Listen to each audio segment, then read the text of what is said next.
10th of June 2026. This is a brand new edition of Newsfirst Primetime News coming to you live and direct from our Newsfirst studios in Colombo, bringing you tonight's bulletin for the Newsfirst team. I am Jayamal Ratnayaka. And I'm Umitra Bekul. Let's start off with the catch our headlines for tonight. The headlines on Newsfirst.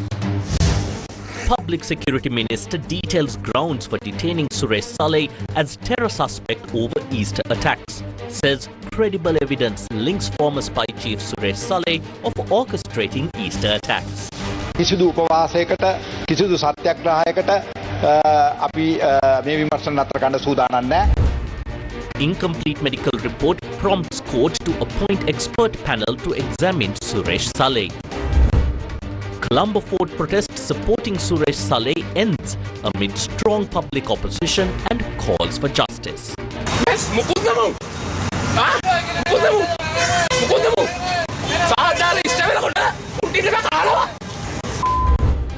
Sirasa TV celebrates 28th anniversary with people-centric initiatives. Meteorology Department issues clarification on El Nino impact on Sri Lanka weather.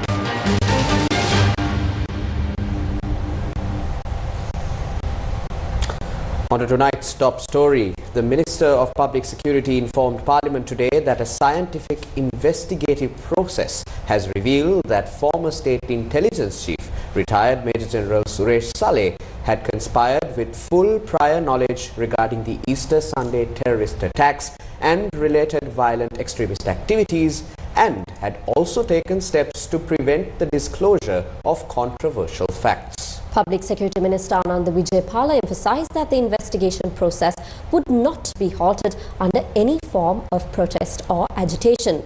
Addressing several concerns raised by individuals in relation to the ongoing investigation into Salley, who is currently being detained as a terrorist suspect under detention orders, the minister responded point by point. Is Suresh Salley connected to the Easter attacks? තුවාන් Suresh සැලේ යන හමුදා බුද්ධ්‍යංශයේ උසස් නිලධාරියා විසින් Approximately 3 weeks before the Easter Sunday bombings, this senior military intelligence officer, Tuan Suresh Salley, deployed 4 Muslim individuals to gather sensitive information, including the number of people attending religious services at Catholic churches in the Negombo area. The photograph of the main individual among those sent to collect intelligence was identified by a witness from among images of wanted Islamic extremists maintained by the Criminal Investigation Department. Investigations have also revealed that this individual was an ISIS ideologue and has remained missing since the Easter attacks. Information had also been received from an intelligence informant residing in the Panadura area that Islamic extremists linked to the National Tawhid Jamaat, including Zahran Hashim, were planning an attack. However, due to this intelligence being disregarded by military intelligence units, the Easter Sunday attacks were allowed to take place. The same informant had reported that the attacks were carried out under the direction of a senior military officer. After providing this information, the informant was unlawfully arrested and detained and later released. Following his release, Tuan Suresh Salley summoned the informant to the Galadari Hotel in Colombo, met him, discussed the matter and subsequently apologized to him. Furthermore, based on disclosures made by Azad Maulana during a British Channel 4 program, it has been confirmed that Tuan Suresh Salley had systematically prepared the background necessary to carry out the Easter Sunday bombings. පාස්කු බෝම්බ ප්‍රාර්මාලාව එල්ල කිරීමට අවශ්‍ය පසුබිම් සැලසුම් සාගතට සකස් කර බව තහවුරු වෙලා තියෙනවා. What are the allegations against Suresh Salley? පූර්ව දැනුවත් භාවයෙන් කුමන්ත්‍රණය කර ඇති බවත් It has been revealed that the suspect conspired with prior knowledge and took steps to prevent the disclosure of highly sensitive and controversial facts both before and after the Easter attacks. Through these actions, the suspect has committed offences under sections 2, 3, 3A, 51 and 52 of the Prevention of Terrorism Act number 48 of 1979 by directly and indirectly aiding and abetting terrorist activities and by preventing the identification of individuals, groups or parties involved in directing or carrying out these violent acts. මේ වෙනකොට කරුණු අනාවරණය වෙලා තියෙනවා. Was the process of arresting Salley as a terrorist suspect lawful? සැකකරුව ඔහු පදිංචි නිවසට කැඳවාගෙන ගොස් The suspect was taken to his residence where he was shown to his wife and relatives, and the reasons for his arrest were explained. An official receipt issued upon his arrest was handed over to his wife. The Criminal Investigation Department informed the Human Rights Commission of Sri Lanka in writing regarding the arrest and detention. After the arrest, the suspect was presented before the Colombo Judicial Medical Officer. A 72-hour detention order was obtained under the Prevention of Terrorism Act No. 48 of 1979, and thereafter, under Section 9 of the Act, detention orders were secured to hold the suspect for 90 days for further investigation. The Colombo Fort Magistrates Court was informed under case number B3582/2024, and the suspect was named as the third accused. He has been produced in court on relevant dates while in detention. The Human Rights Commission and the suspect's close relatives were also informed about his detention. All necessary facilities have been provided to the suspect. He is allowed to meet his lawyer every Wednesday, communicate with his wife, mother and close relatives via telephone every Friday, and meet relatives in person every Saturday. During these visits, he is permitted to receive food, clothing, beverages and items such as fish oil from home. fish oil වැනි දෑ ලබා දීමට කටයුතු කරලා තියෙනවා. Were Salley subjected to torture while in custody?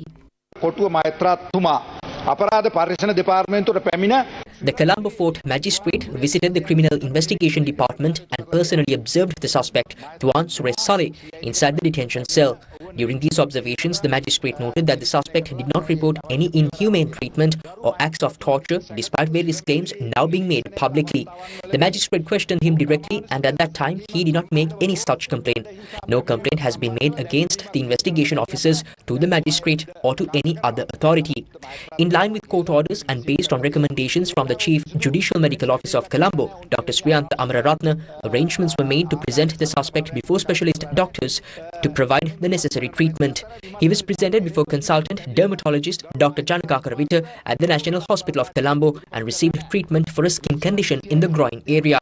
He was also presented before consultant nutrition specialist Dr. H.M.N.P. Herath at the National Hospital of Colombo, who examined him and prescribed necessary nutritional supplements and vitamins. The suspect is currently continuing to use those supplements. It has also been recommended that several laboratory tests be conducted. Accordingly, written requests were made to the Medical Research Institute located on Danista de Silva Mawatha, Colombo 8, and the necessary arrangements were made to carry out those examinations. The suspect was also referred to consultant neurologist Dr. Gamini Patirana at the National Hospital of Colombo. Following the recommendation for an MRI scan, the relevant MRI examination was conducted on the 26th May at the National Hospital of Colombo. Thereafter, the suspect was again presented before consultant neurologist Dr. Gamini Patirana along with the MRI report. He was also presented before consultant ophthalmologist Dr. K.R. Dayavansa at the National Eye Hospital. At the time of arrest, the suspect was suffering from an ear-related condition. He was referred to specialists at the National Hospital of Colombo and received the required treatment. Additionally, at the time of his arrest, an artificially fitted tooth had become dislodged. Necessary arrangements were made through dental specialists to properly fix and restore the tooth. ඒ හේතුවෙන් දත්ත වෛද්‍යවරයෙකුට ඉදිරිපත් කරලා ඒ දත සවිකර නිසි ආකාරයෙන් සවිකර දීමට අවශ්‍ය කටයුතු සලසලා දීලා තියෙනවා. Did Salley refuse food while in custody? Gotabaya Rajapaksa මහත්මයාට විදේශ ගමන් තහනමක්. Following legal proceedings, including the travel ban imposed on Gotabaya Rajapaksa, the suspect, Suresh Salley, completely changed his behavior. From that point onward, he began acting in a manner that was entirely prejudicial to the investigation, obstructing its progress and hindering its continuation. Starting from the night of the 5th June, he initiated a hunger strike by deliberately refusing to consume food. Due to his planned refusal to eat, specialists, including the director of the police hospital, Dr. Dinukasene Ratna and Dr. Sandri Nuan, were called in to examine the suspect's health condition. During this assessment, doctors confirmed that the suspect's blood sugar levels had dropped. As a result, under full security, the suspect was immediately admitted to the National Hospital on the 7th June. After receiving initial treatment at the emergency treatment unit of the Colombo National Hospital, he was transferred to Ward 14 and placed under medical supervision. Subsequently, from the 8th June to the present, he has been admitted to Ward 42 of the National Hospital in Colombo, where he continues to receive treatment under medical supervision. In addition, for the purpose of analyzing data from an Apple mobile phone, the password required to access the device as well as the password needed to access the laptop computer that was taken into custody during a search of the suspect's residence on the day of his arrest have not been provided by the suspect to the investigating officers to date. Accordingly, it has been observed that the suspect is not cooperating with the investigation in any manner and is attempting to conceal information. However, despite this lack of cooperation, all evidence currently obtained through scientific methods and other communication evidence clearly confirms his connection to the matter I have outlined, as well as his prior knowledge of the conspiracy. Accordingly, the investigation will continue in a systematic manner. We are not prepared to halt these investigations under any hunger strike or any form of protest. අපි මේ විමර්ශන නතර කරන්න සූදානම් නැහැ.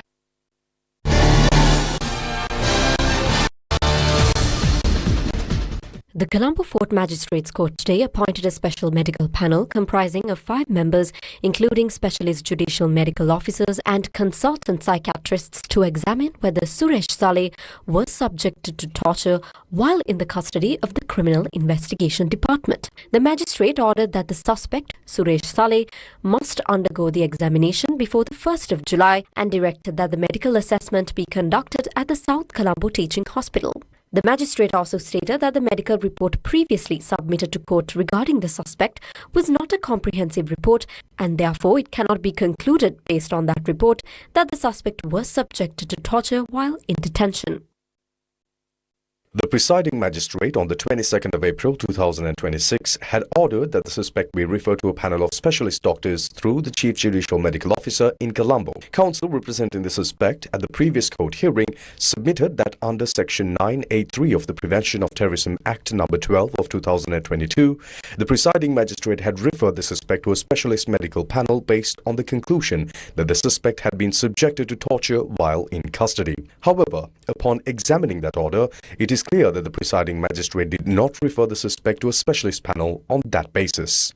Accordingly, the magistrate appointed a medical board to examine Salley, chaired by specialist Dr. Tusita Mendis of the Karapitiya Teaching Hospital and comprising specialist Dr. Chittahari Abenayaka of the Kandy National Hospital, specialist Dr. Dasantyak Meemana of the Colombo South Teaching Hospital, specialist Dr. Duleka Amarasinghe Vas, and specialist Dr. Vajra Dharmawardana. Meanwhile, it was also reported to court that several individuals were allegedly acting in a manner that could obstruct the ongoing investigations into the Easter Sunday terrorist attacks. Named in the report were Vimal Veeravansa, Udayagam Mampila, Tiran Alas, Sarath Veerasekara, Anuradha Yahampath, Jayanta Samaravira, Sanjeev Vedrimanna, Madhubhashana Prabhat and Chanaka Bandara. In addition, the names of the Venerable Balangura Kasapathera and Venerable Bengamuin Nalakathera were also included in the report submitted to court.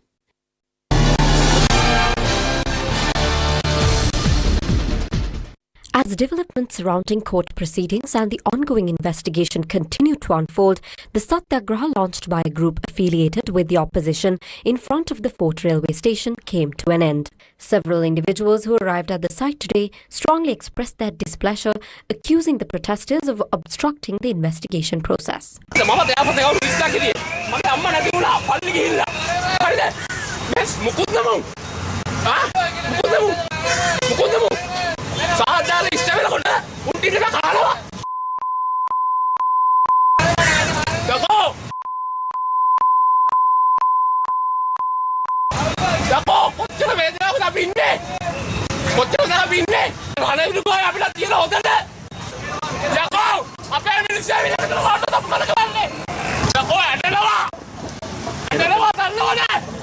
This is how another individual expressed opposition to the Satyagraha.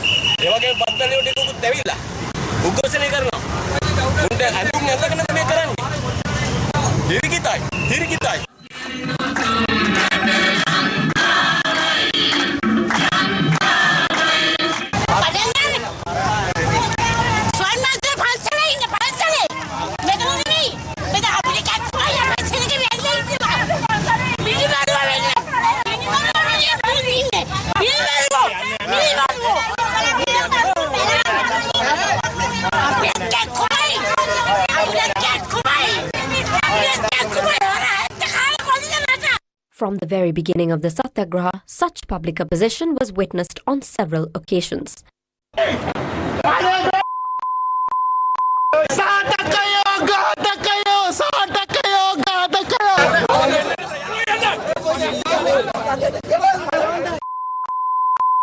The Satyagraha was brought to an end this afternoon in such a backdrop.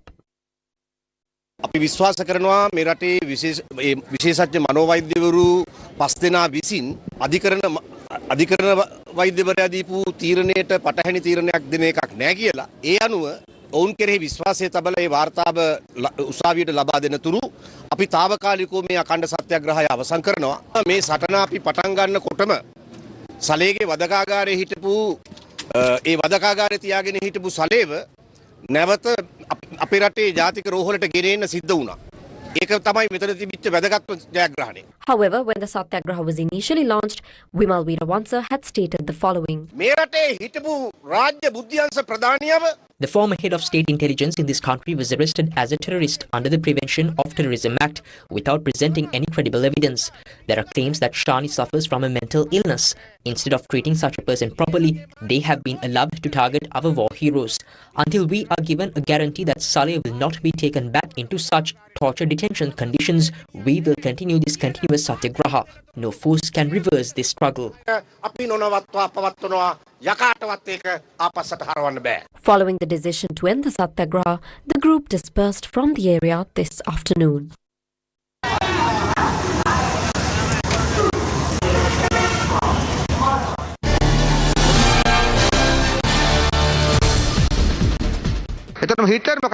What did Hitler do? He blamed the fire, saying it was set, and arrested a Dutch communist. He claimed that a communist revolution was about to take place. Within 24 hours, Hitler pressured the president into signing what was known as the Reichstag Fire Decree. Through that decree, basic civil liberties were suspended, opposition media was banned, and mass arrests of political rivals were allowed. Later, it was proven that this was entirely orchestrated by Hitler himself. This is a well-known historical fact, the Reichstag fire. If we take a more recent example, as that incident is nearly 100 years old, let us consider the Madrid train bombings. You are aware that Spain had tensions with the Basque community. Just 3 days before the 2004 election, just like here, a few days before, bombs exploded at train stations in Madrid on the 11th of March 2004. 193 people were killed, about 100 fewer than the Easter attacks. At that time, the country was governed by a right-wing conservative government, the Partido Popular. They attempted to use this to gain electoral advantage. They initially claimed that Muslim extremists were behind it. However, this later backfired. It was exposed that the government had tried to use the incident to boost its popularity by pushing a vote for security narrative. There are also similar claims related to the 2001 Twin Towers incident. That is the context. Now, the Easter attacks happened on the 21st. On the 23rd, Gotabaya Rajapaksa announced that he would enter the presidential race. The bombings took place on the 21st, and he declared his candidacy just 2 days later. That is why I mentioned these 3 examples. This is how history has unfolded. I want to repeat this again. Who truly suffered from the Easter attacks? The entire country's economy collapsed. Even if Salley planted bombs, I do not know how accurate it is to call him the mastermind. I don't even think that he would contest an election as a presidential candidate. At the same time, we know that even within this parliament, before this evidence came forward, former army commander General Fonseca stated clearly that these individuals were involved. Therefore, what we want to say is that the Easter attacks must now be brought before the justice system of this country with fairness and transparency. There is a clear issue here. Those who are defending this today are now shaping a major narrative in support of what was essentially an act of mass murder.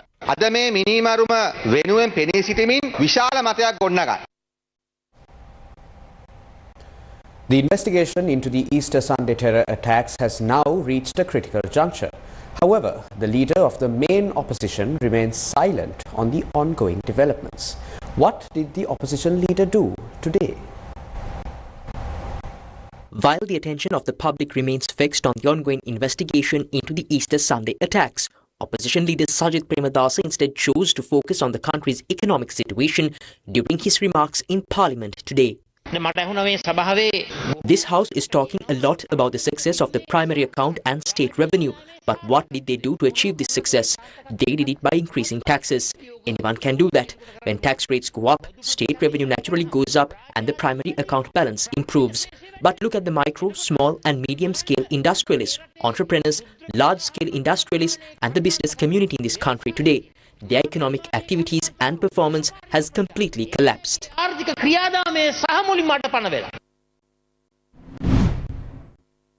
Meanwhile, the joint opposition made accusations today that the opposition in parliament led by Sajith Premadasa has failed to identify the real problems faced by the people of the country.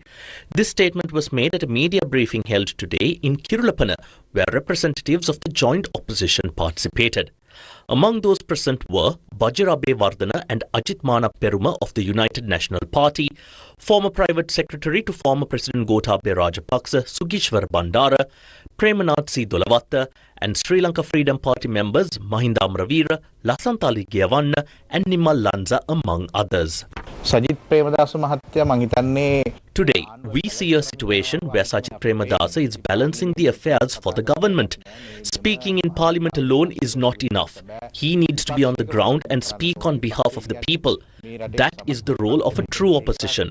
However, we do not see this from the opposition leader.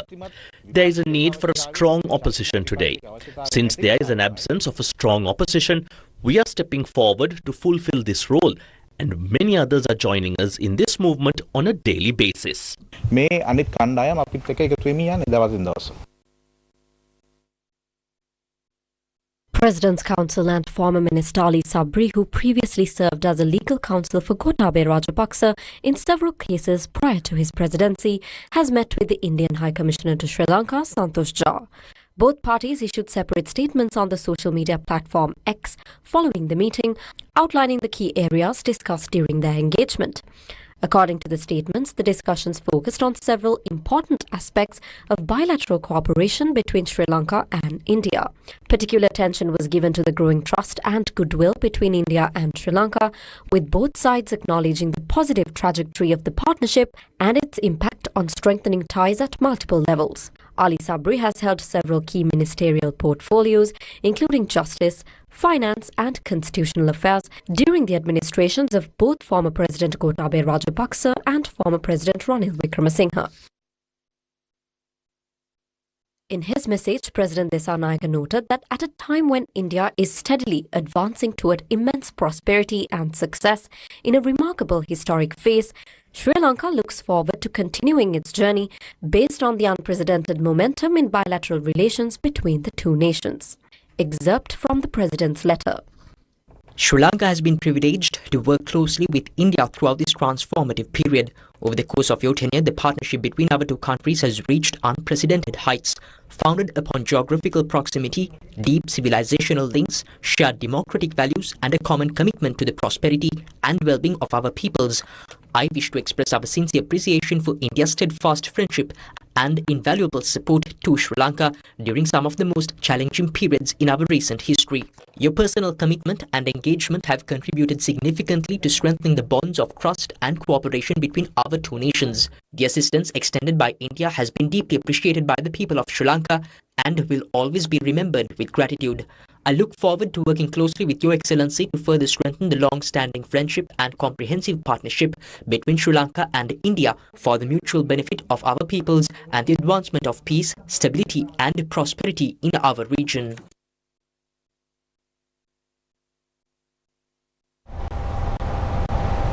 Here are the details of several ongoing court proceedings involving former politicians and public officials.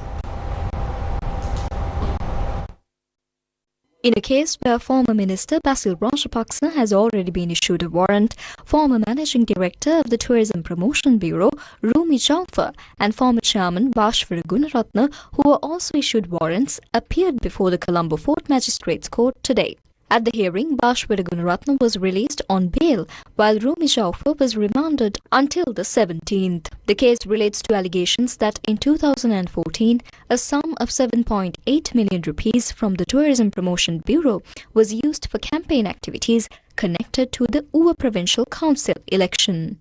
Former Southern Province Chief Minister Shan Vijayalal De Silva has been remanded until Friday in connection with allegations that the Southern Provincial Development Authority caused a loss of 16.5 million rupees to the government by awarding the procurement of 16,361 shares outside the approved procurement process in 2019. The suspect, who was arrested by the Commission to investigate allegations of bribery or corruption, was subsequently produced before the Colombo Chief Magistrates Court. In a separate development, former Navy Commander Admiral Ravindra Vijay Gunaratne was renamed as a suspect by Colombo Fort Magistrate Pasan Amarasena in connection with the abduction and disappearance of 11 youths during the period between 2008 and 2009. Accordingly, a summons was issued ordering the suspect to appear before court on the 27th of July. Ravindra Vijay Gunaratne had previously been named as a suspect in this case but was later released on the advice of the former Attorney General. News First. Main sponsor. 2 countries, 2 degrees within 4 years. Call ACBT. Get ready for a night of music, energy and unforgettable vibes as Augusta presents The Monsoon Party at CHNFC 13th June from 7:30 p.m. onwards, featuring an incredible lineup with Daddy, 242, Doctor, The Slipping Chairs, Magic Box Mix-Up and Pop Culture. Call 077-692-8857 or visit themonsoonparty.augusta.lk.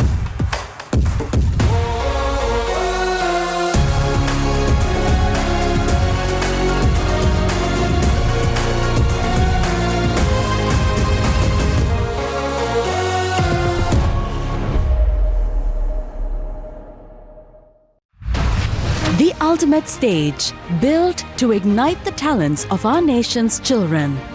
The open-air stage at Galnava Kattaragama Primary School is now officially open. To dance, to sing, to play music. Children, this stage belongs to you. Galnava, for the people, by the people.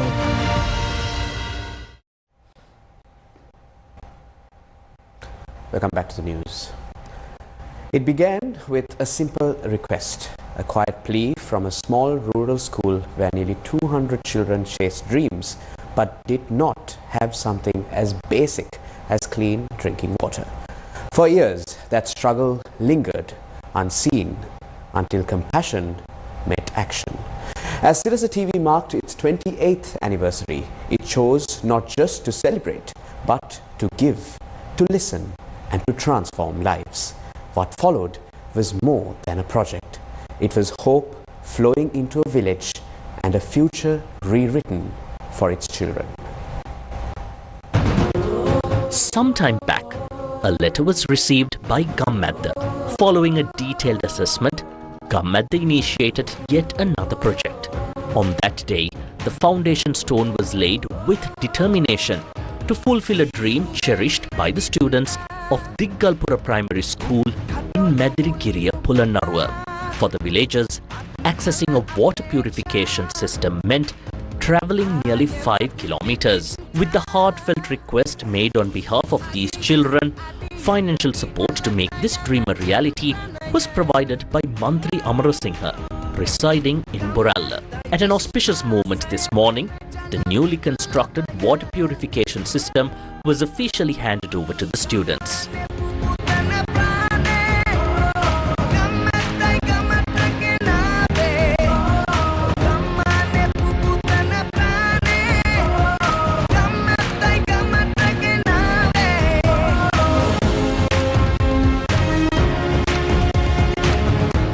The event was attended by Group Director of the Capital Maharaja Group, Shivan Daniel, MTV Chief Executive Officer Yasarat Kamal Siri, Mantri Amarasinghe, who funded the project, Madirigiriya Divisional Secretary Bhatya Vijayantha, Principal Nimali De Silva, Newsfirst Channel Head Surangasena Nayaka, and several others.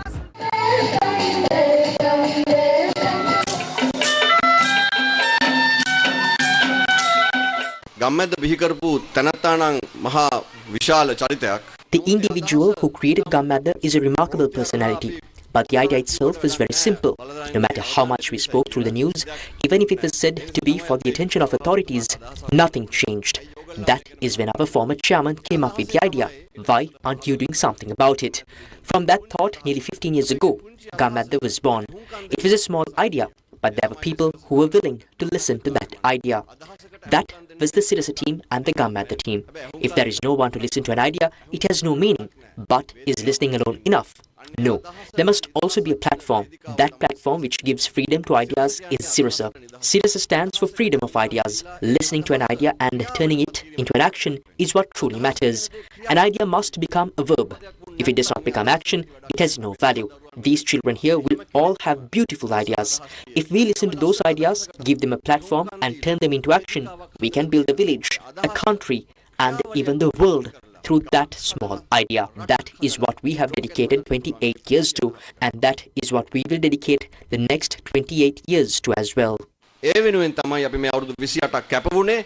ඊළඟ අවුරුදු 28ක් කැප වෙන්නේ ඒ අදහසම වෙනුවෙන් තමයි. Madirigiriya Divisional Secretary Bhatia Vijayantha also addressed the gathering. Gamadda is described as the people's wall, and that is absolutely true. For the struggling, hard-working parents and innocent children in difficult areas, Gamadda is a force that gives life to the future generation. These hidden needs are what Sirasa has brought to light, like an eye that sees what others cannot. Such projects, once unnoticed, are now becoming real and practical solutions. It is the people themselves who have come forward to support these efforts. For this young generation to truly understand the hardships and to bring solutions like clean drinking water, it is something I cannot fully describe in words.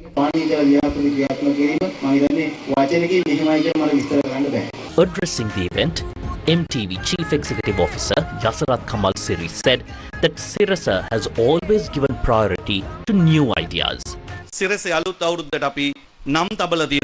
For this new chapter, Sirasa has chosen the theme Freedom for Ideas. I believe that is exactly what Sri Lanka needs today, free and fresh thinking. Munidasa Kumaratunga once said, "A nation that does not create new things will not rise." Looking back over 28 years, Sirasa has consistently gifted Sri Lanka with new ideas and innovation. This did not happen by chance. It was built on a foundation of free thinking. Every program we produce at Sirasa is possible because of this freedom of ideas. The tears of joy in the eyes of these children and the innocent smiles on their faces spoke volumes about the true value of compassion and community.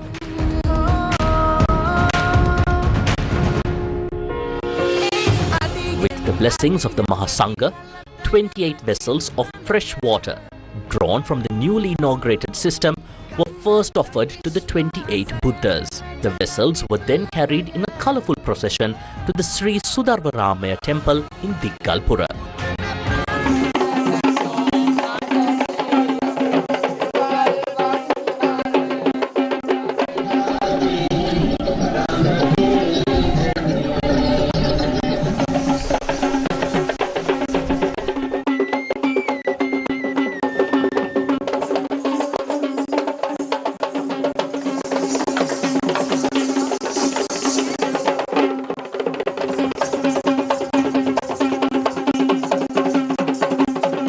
Thereafter, an Ashtapan offering was conducted by the Sirasa TV team in honour of the 28 Buddhas in line with the 28th anniversary celebrations, receiving the blessings of the Mahasangha. The Buddha Puja was conducted by the Venerable Madirigiriya Seelananda Thero. Following this, Chief Sanghadayaka of the Hinguragoda Madirigiriya area, Venerable Davagoda Dhammananda Thero, extended blessings for Sirasa TV's anniversary. Venerable Kusumpokune Jinananda Thero, Principal of the Mandalagiri Mahavidyalaya and Chief Incumbent of Sri Sudarvaramaya Temple in Diggalpura, along with the Mahasangha, also joined the occasion together with Group Director Shevan Daniel, MTV CEO Yasarat Kamal Siri, Newsfirst Channel Head Surangasena Nayaka and many others. For the right to information and for the progress of this nation, Sirasa will always stand with you.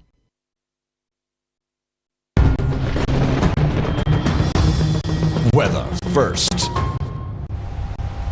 The Met Department says that thunderstorms and 50 millimeters of rainfall are expected as the southwest monsoon strengthens. Let's cross over to Stevin Machado. Stevin? Yes, thank you, Jamal and Omitra. Now, taking a look at the prevailing weather situation reported from across the island, the Department of Meteorology says that intermittent showers or thunder showers are expected across the western, Sabaragamu, northwestern provinces as well as in the Galle and Mathura districts. Now, also, the department further stated that fairly strong winds, rather fairly heavy rainfall are expected exceeding 50 millimeters could occur at some places in these areas.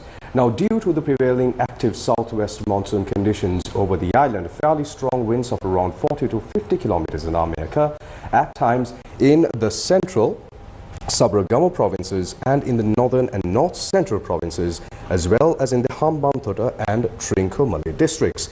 Meanwhile, the department noted that based on the available data, it is not possible to predict that Sri Lanka will experience a severe drought due to the developing El Nino conditions. The Department of Meteorology has urged the public to remain prepared for any and all possible weather conditions without unnecessary fear. Let's now take a look at an explanation on this situation by the Director of the Department of Meteorology, Preetika Jayakode.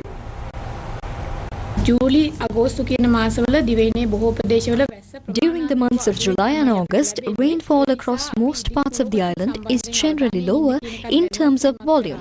Therefore, we have issued an advisory to remain attentive to upcoming forecasts. Typically, during this period, there is a tendency for reduced rainfall. However, when considering the prevailing El Nino conditions, we do observe an increase in rainfall during the second intermonsoon.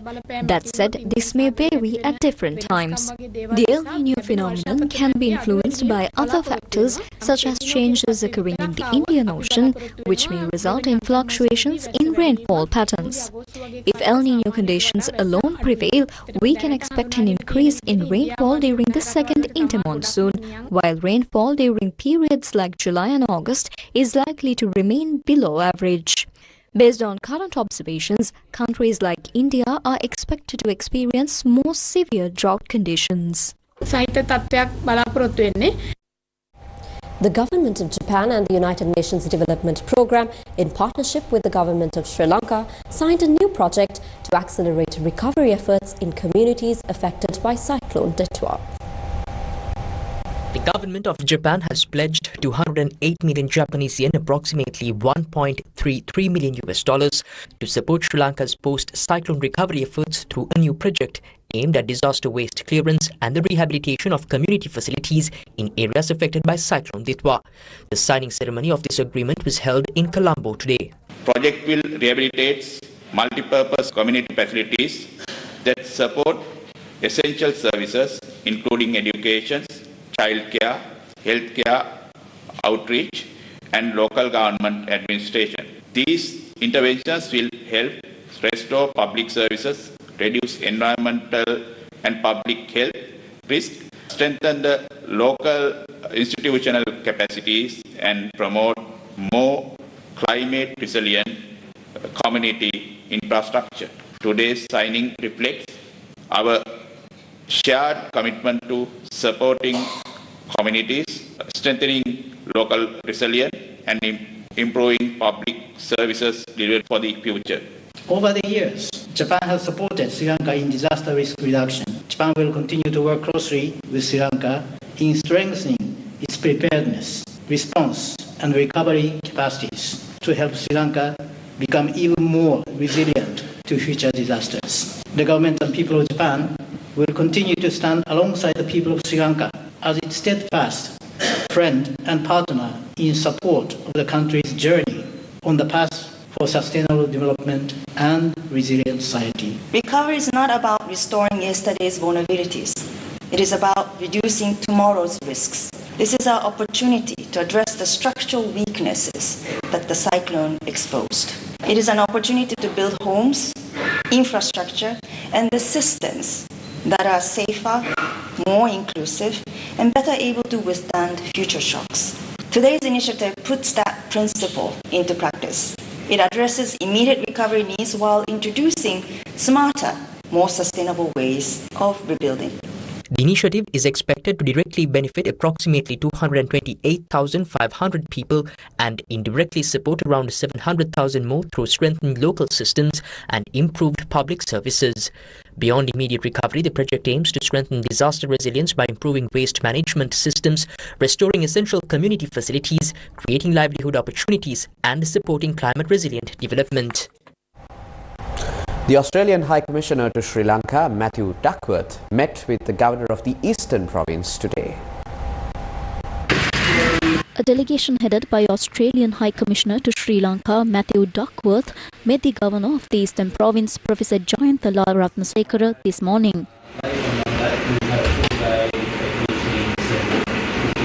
Discussions focused on a number of matters, including joint initiatives of development in the future. I'm here this week as part of a broad Australian presence here in Eastern Province. We've got at the moment Operation Desirella, which is a major maritime security and border security cooperation operation. It involves our security forces, our border police, our defence, a range of agencies that are all focused on maritime security. But as the High Commissioner, I'm also here at the same time with my development and political teams because we want to get a real sense of some of the priorities for Eastern Province, and of course we want to demonstrate the level of partnership that Australia has with Eastern Province. The Australian High Commissioner is currently on a special visit to the Eastern Province. He has primarily focused on a collaborative program regarding maritime security operations. In addition to this, he is visiting the Trincomalee area and will be spending 2 more days in the Batticaloa region. During our meeting, we discussed at length the cooperation between Australia and Sri Lanka, as well as the support that the Australian government can provide for development activities, particularly in the Eastern Province. සංවර්ධන කටයුතු සඳහා ඔස්ට්‍රේලියාවෙන් ලබා දිය හැකි ඔස්ට්‍රේලියානු රජයෙන් ලබා දිය හැකි සහයෝගය පිළිබඳව දීර්ඝව අපි සාකච්ඡා කරා.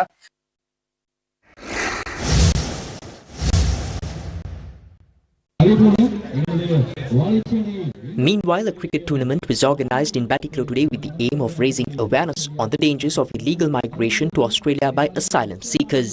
The friendly match was held this evening at the grounds of the Walachene Hindu College in Batticaloa. It is noteworthy that the Australian High Commissioner to Sri Lanka, Matthew Duckworth, also participated in the friendly cricket tournament.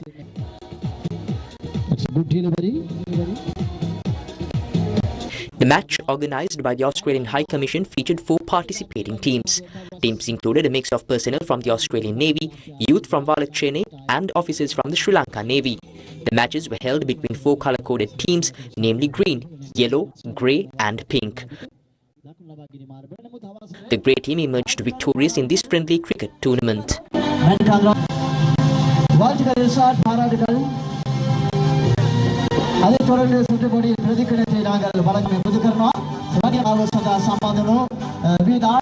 The Australian High Commission also expressed his views during the event. Now, you've all heard the really important messages from Operation Desirella about the dangers of attempting to travel to Australia by boat. That message is so important because we know how dangerous it is and how dangerous this trade is, and we want to make sure that people are not thinking that that is a worthwhile thing to try. But of course, Australia's engagement, Australia's friendship with Eastern Province is also much deeper, and we will also be here looking at how Australia can help be part of this region having a bright future. The official handing over ceremony of the 80 kilowatts Megabatch solar energy project by the Megabatch alumni group of the Faculty of Medicine of the University of Colombo took place today. The official handing over ceremony of the 80 kilowatts Megabatch solar energy project, a landmark sustainability initiative undertaken by the Megabatch alumni group of the Faculty of Medicine, University of Colombo, took place at the University of Colombo today. This solar energy system donated by the Megabatch alumni group to its alma mater represents a significant contribution towards promoting renewable energy and environmental sustainability within Sri Lanka's higher education sector. The project is expected to substantially reduce the electricity expenditure of the Faculty of Medicine. The event was attended by the Minister of Environment, Secretary of the Ministry, Vice Chancellor, Dean Faculty of Medicine, heads of departments, senior academics, other members of the academic and non-academic staff, and students.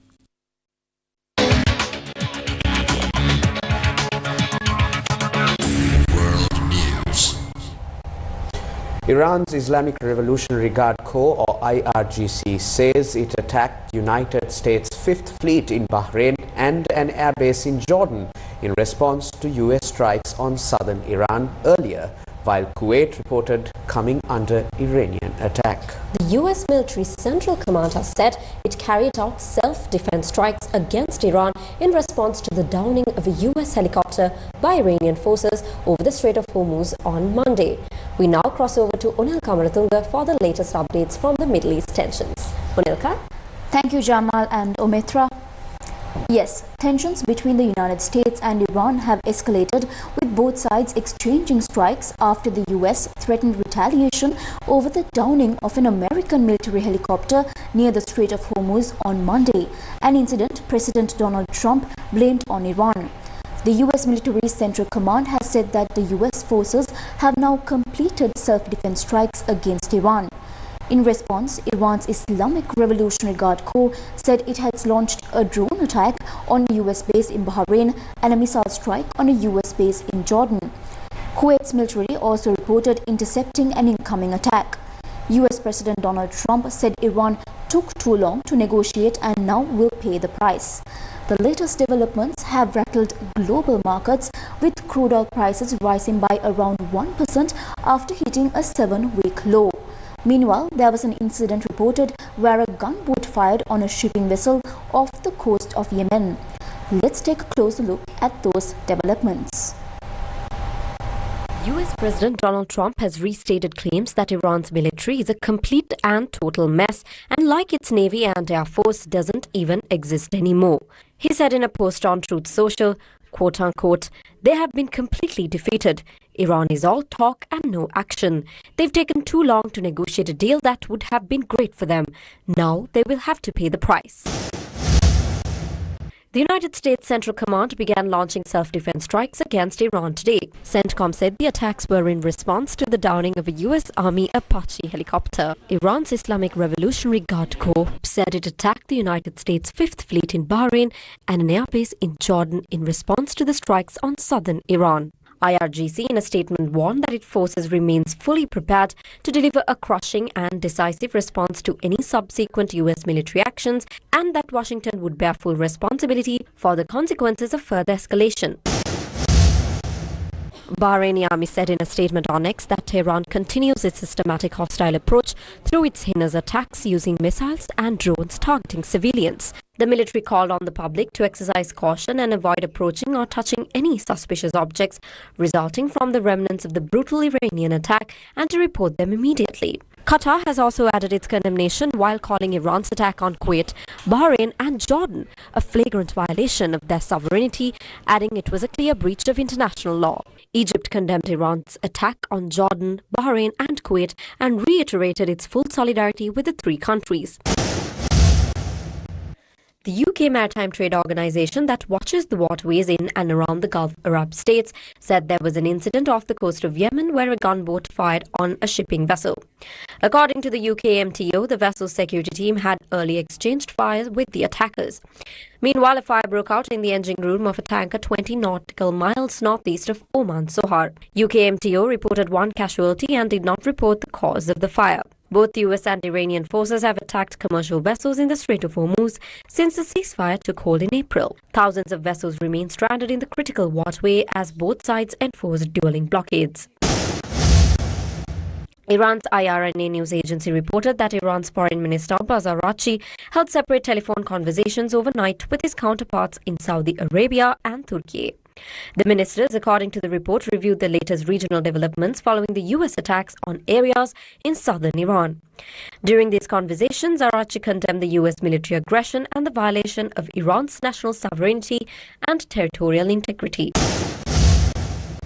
Meanwhile, crude oil prices climbed about 1% earlier, rebounding from a 7-week low. The price rally was fueled by new U.S. strikes against Iran and market data revealing a further substantial decline in the U.S. crude inventories. Brent crude oil futures gained 83 cents or 0.9% to reach $92 and 29 cents per barrel, while U.S. West Texas Intermediate crude increased by 68 cents or 0.8% to settle at $88 and 97 cents.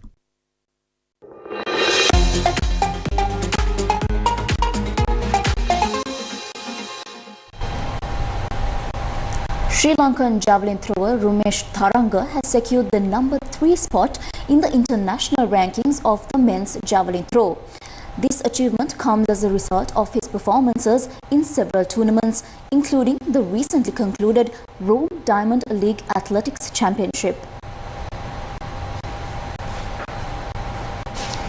Meanwhile, the Sri Lankan team that left for India for the very first World Yogasana Sports Championship returned to the island today. The Yogasana Championship was held in Ahmedabad in India. The number of medals won by Sri Lankan athletics at this championship was 59. This included 30 silver medals and 29 bronze medals, and a total of 563 athletes from 73 countries participated at the first World Yogasana Sports Championship.